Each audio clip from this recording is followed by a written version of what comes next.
عزیز دوستو، قرآن مجید فرقان حمید نے ارشاد فرمایا ہے کہ محمد الرسول اللہ، فرمایا محمد صلی اللہ تعالی علیہ وسلم اللہ کے رسول ہیں۔ نبی اکرم صلی اللہ تعالی علیہ وسلم کی رسالت، حضور کی نبوت، نبی پاک صلی اللہ تعالی علیہ وسلم کے خاتم النبیین ہونے اور حضور سید عالم علیہ السلام کے امام الانبیاء ہونے کی گواہیاں جگہ جگہ اللہ کے قرآن نے بیان فرمائی ہے۔ نبی کریم علیہ السلام اللہ کے سچے رسول ہیں، اس کے دلائل اتنے زیادہ روشن ہیں کہ وہ سورج سے بھی زیادہ روشنی دیتے ہیں، چاند سے بھی زیادہ تابناک ہیں۔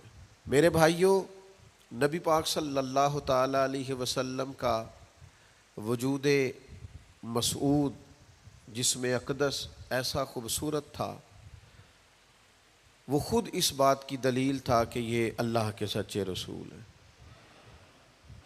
ہمارے ہاں بہت سارے لوگ ہیں جو اکثر اس بات پر گفتگو کرتے ہیں کہ نبی پاک صلی اللہ تعالی علیہ وسلم کو اور تمام انبیاء کو اللہ تعالیٰ نے بشریت کا کالب عطا کیا، تو بھئی بالکل ٹھیک ہے۔ اعلیٰ حضرت رحمۃ اللہ علیہ نے لکھا ہے، حضور کی بشریت کا انکار کرنا تو کفر ہے۔ نبی پاک علیہ الصلاۃ والسلام بشر ہیں، لیکن جب سے دیکھا ہے لباس بشری میں تمہیں، ہر فرشتے کی یہ خواہش ہے کہ وہ انسان ہو جائے۔ یعنی آپ اس بات پر ذرا غور فرمائیں، اندازہ کریں کہ حضرت انس بن مالک رضی اللہ تعالیٰ عنہ فرماتے، حضور کسی رستے سے گزر جاتے تھے نا، تو جو بعد میں آتا تھا اسے خوشبو اتنی آتی تھی کہ پتہ چل جاتا تھا یہاں سے اللہ کے رسول گزر کے گئے۔ حضور علیہ الصلاۃ والسلام کو جو اللہ تبارک و تعالیٰ نے حسن عطا فرمایا اور جو کمالات عطا کیے، آپ غور فرمائیں گے کہ حضور کے پسینہ مبارک سے خوشبو آیا کرتی۔ اللہ کے رسول ہیں، اس پر اگر آپ دلائل دیکھیں، معجزات دیکھیں، کمالات دیکھیں، فضائل دیکھیں، شمائل دیکھیں تو انسان دنگ رہ جاتا۔ حضور کے مقدس پسینے سے خوشبو مہکا کرتی اور گلیاں اور بازار اس سے مہک اٹھتے۔ حضرت عتبہ رضی اللہ تعالیٰ عنہ صحابی ہیں، 4 بیویاں تھیں، وہ کہتی ہیں کہ ہم ایک سے ایک بڑھ کے خوشبو استعمال کرتی تھی، لیکن سمجھ نہیں آتی تھی کہ ہمارے شوہر کون سی خوشبو لگاتے ہیں۔ ہم باوجود کوشش کے، باوجود ہمت کے اور باوجود تجسس کے وہ خوشبو نہیں پاتی تھی۔ تو ایک دن ہم چاروں نے فیصلہ کیا کہ ان سے پوچھ ہی نہ لیں وہ کون سی خوشبو لگاتے ہیں۔ تو ہم نے پوچھا کہ بتائیے، تو کہنے لگے میں نے تو کبھی لگائی نہیں۔ تو ہم نے کہا بھئی آپ ایسے ہی تو دعویٰ نہ کیجئے، ہم نے پوری جد و جہد کر لی، اور پھر عورتوں کا چیزوں کو تلاش کرنا یہ تھوڑا انفرادی بھی ہوتا ہے، ہمیں وہ رنگ نہیں ملا خوشبو کا، وہ انداز جو آپ کا ہے۔ تو فرمانے لگے اصل بات یہ ہے کہ میرے کمر پر کچھ تکلیف ہو گئی تھی، کچھ ایسی چیزیں ابھر آئی تھی جو تکلیف کا باعث تھیں، تو میں پھر حاضر ہوا رسول پاک کی بارگاہ میں۔ تو نبی کریم علیہ السلام نے فرمایا کرتا ہٹائیے گا، تو میں نے کچھ کرتا ہٹایا تو کریم نے دست مبارک پھیرا، بس ظلمت کو ان کے نور نے کافور کر دیا، جس پر پڑی نظر اسے بھی نور کر دیا۔ تو محمد صلی اللہ تعالی علیہ وسلم اللہ کے رسول ہیں، اس پر اتنے دلائل ہیں، یہ اتنا آفتاب سے روشن مسئلہ کہ یعنی آپ شمار کرتے جائیں، آپ گنتے جائیں، آپ سیرت کو پڑھتے جائیں، آپ فضائل کو پڑھتے جائیں، کمالات کو پڑھتے جائیں، تو مرحوم اعظم چشتی کا ایک جملہ اتنا فٹ آتا ہے کہ یہ سارا مضمون اس میں سمٹ جاتا ہے۔ وہ کہتے ہیں تیری حیات پاک کا ہر لمحہ پیغمبر لگے، یعنی لمحہ لمحہ بتاتا ہے کہ آپ اللہ کے سچے رسول ہیں۔ ایک ایک گزرنے والی گھڑی بتاتی ہے کہ آپ اللہ کے سچے رسول ہیں۔ حضور کا مسکرانا بھی بتاتا ہے کہ سچے رسول ہیں۔ نبی پاک علیہ السلام کا دیکھنا بھی بتاتا ہے کہ حضور اللہ کے سچے رسول ہیں. حضور تو کسی پر جلال بھی کر دینا تو بھی پتہ چلتا ہے اللہ کے سچے رسول ہیں.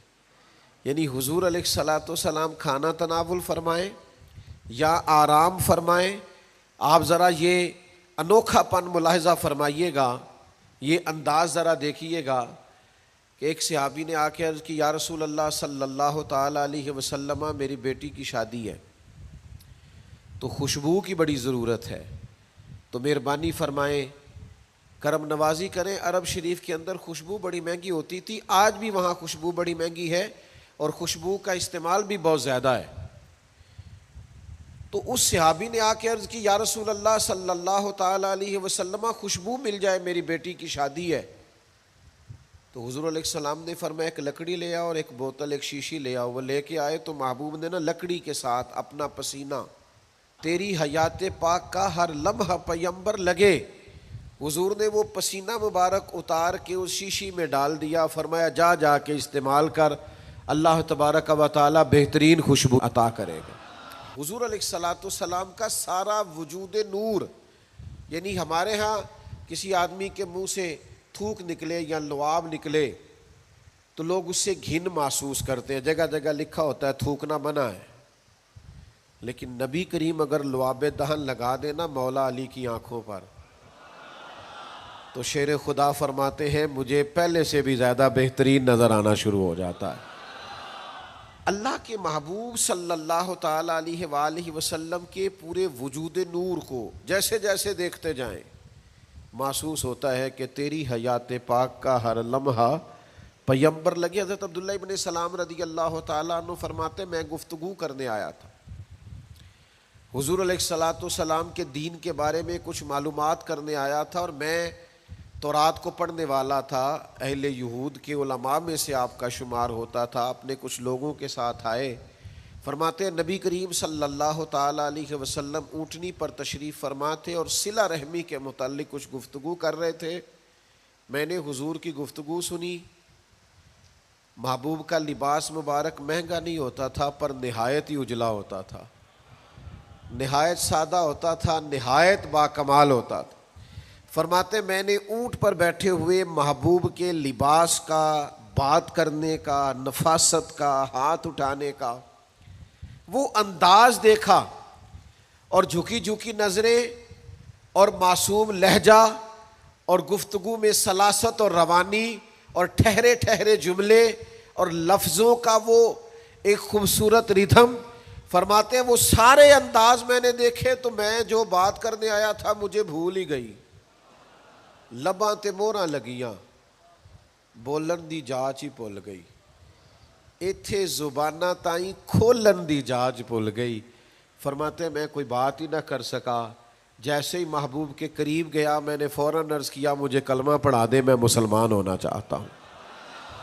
یہ آج جو لوگوں کی طبیعتیں الجھ سی گئی ہیں نا، آج یہ جو بے شمار باتیں، بے شمار گفتگو، سوشل میڈیا کا بے دریغ اور بے ہنگم استعمال اور ذہن کو ہر وقت تھکائے رکھنا اور طبیعت کو ہر وقت اوور تھنکنگ کرتے کرتے اپنے آپ کو پریشان کر دینا، یہ جو ساری بے چینی ہے، یہ جو سارا اضطراب ہے، یہ جو ساری ہماری طبیعتیں الجھ سی گئی ہیں. ہر آدمی کو دوسرا دشمن نظر آتا ہے اور ہر ایک کو دوسرا اپنا مخالف دکھائی دیتا ہے، اور معاشرے کے اندر بسنے والا ہر آدمی لالچی دکھائی دیتا ہے. محسوس ہوتا ہے سارے شہرت کے لیے لگے ہوئے ہیں، سارے اقتدار کی جنگ لڑ رہے. یہ جو ہماری ساری بدگمانیاں ہیں اس کی بنیادی وجہ یہ ہے کہ ہم ادھر ادھر تو کھل کے دیکھتے ہیں، اپنے محبوب کی بارگاہ کی طرف نہیں دیکھتے. ہم جب حضور علیہ السلام کی پرکیف شخصیت کو دیکھیں گے، فضائل دیکھیں گے، کمالات دیکھیں گے، معجزات دیکھیں گے، نعت پاک کی طرف توجہ کریں گے، اخلاق عالیہ کو دیکھیں گے، حسن کردار کو دیکھیں گے، دنیا میں وہ لوگ بڑے عظیم ہوتے ہیں